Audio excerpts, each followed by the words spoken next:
Assalamualaikum warahmatullahi wabarakatuh. Kami dari kelompok Discourse Analysis. Kami akan membahas tentang Discourse Analysis. Kami beranggotakan saya Bagaskara Kusuma, lalu ada Muhammad Alif Fadilah dan juga Dika Andini. Discourse words contain several meanings that are sometimes confusing and affect our understanding of discourse analysis. In the sentence in Indonesia, the concept of civil society is new to the level of discourse. The word discourse here can be interpreted as thinking, which is to be contrasted with real practice or application. A similar meaning is embodied in the sentence. Have all things that we designed in a month ago been discussed? The word discouraged in the sentence can be understood as expressed or disseminated. The word discouraged in this sentence can be understood as expressed or disseminated as shared thinking, which divides somewhat from the understanding of discourse analysis that we will study in this small paper. There are many other definitions of discourse which are detailed below, which understanding we use or understand will influence the way discourse analysis is applied. Interpreting discourse. Number 1. Interpretation of discourse from linguistic perspective. Up to now, there is no consensus on the notion discourse from linguistic perspective. The examples listed below are some common viewpoints. Number 1.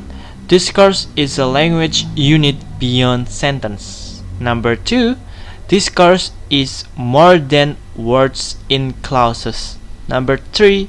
Discourse is a semantic unit, a unit not of form but of meaning.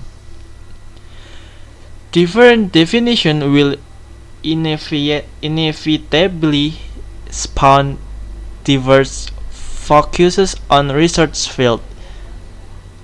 However, merits noticing that linguistics anonymously lay stress on language and its use while conducting discourse analysis. Hence, in explaining the term discourse, they usually build into analysis such relevant elements as context and participants, which not only constitute a crucial theoretical components of their study but also impact or restrictions on practical application of discourse analysis. Number 2. Interpretation of discourse from anthropological linguistic perspective. Anthropological linguistics is the study of relation between language and culture, and the relation between cognition and language. Since it emerges, it has taken the commitment to explore the significance of language and the application of discourse. According to research finding of anthropological linguistics, discourse has its root in social activities. Discourse interrelates with ideology and people's conduct. Discourse is thus a certain type of communicative or social activities performed by either an individual or social group. Number 3. Interpretation of discourse from systemic functional linguistic perspective. Systemic functional linguistics concern, among other things, language and its use. In their documents, two terminologies more often than not appear together: text and discourse. Numerous scholars claim that both terms might refer to a unit of language larger than sentence. One might speak of discourse or a text. Via functional linguistic theories, however, the two terms are different in one regard.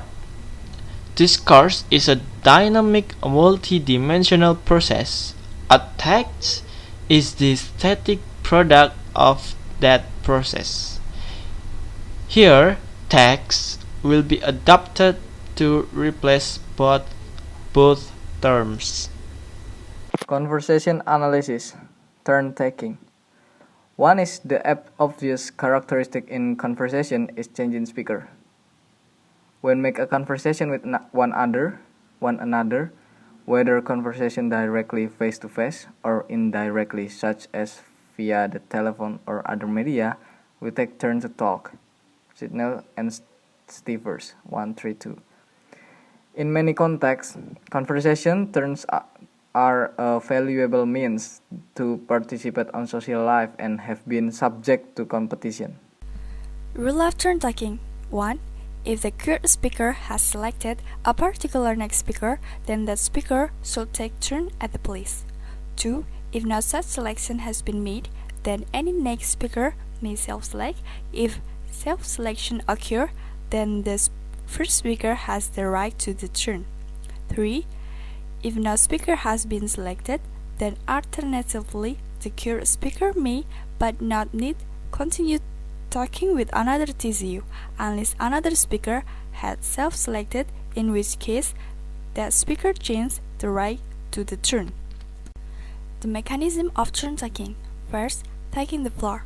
The participants have initiative to begin, speak or bring the topic to be discussed in the conversation with conversation occur. Then, holding the floor. According to me, the aim of holding the floor is to carry on talking. The speaker who holds the floor has right to bring conversation as well as he or she wants. Last, yielding the floor. The aim of yielding the floor is to give a turn to the next speaker. The cooperative principle hedges and implicatur. Definition. The cooperative principle describes how people achieve effective conversation communication in common social situations. This is how listener and speaker act cooperatively and mutually accept one another to be understood in a particular way. Hedges is the use of linguistic devices to express hesitation of uncertainty as well as demonstration politeness and interaction. Implicatur is something the speaker suggests or implies with an interest, even though it is literally expressed. Type of implicatur. First, conversation implicatur consists of particularities and generalities. Then, conventional implicatur. Background knowledge, schema and scripts. Our ability to arrive automatically at interpretation of what is unsaid or unwritten, yet communicated, must be based on pre-existing knowledge structure. These structures function like familiar patterns from previous experience that we use to interpret a new experience. The most general terms for a pattern of this type is a schema. A schema is a pre-existing knowledge structure in a memory. If there is a fixed static pattern to the schema, it is called frame. Like the one already mentioned in the previous section, when more dynamic types of schemata are considered, they are more often described as script. A script is a pre-existing knowledge structure involving event sequence. We use script to build accounts of what happened. For example, we have script for what normally happen in all kind of events, such as going to a doctor office, a movie theater, a restaurant, or a grocery store. Thus, the concept of a script is simply a way of recognizing some expected sequence of action in an event. Because most of the details of scripts are assumed to be known, they are unlikely to be stated.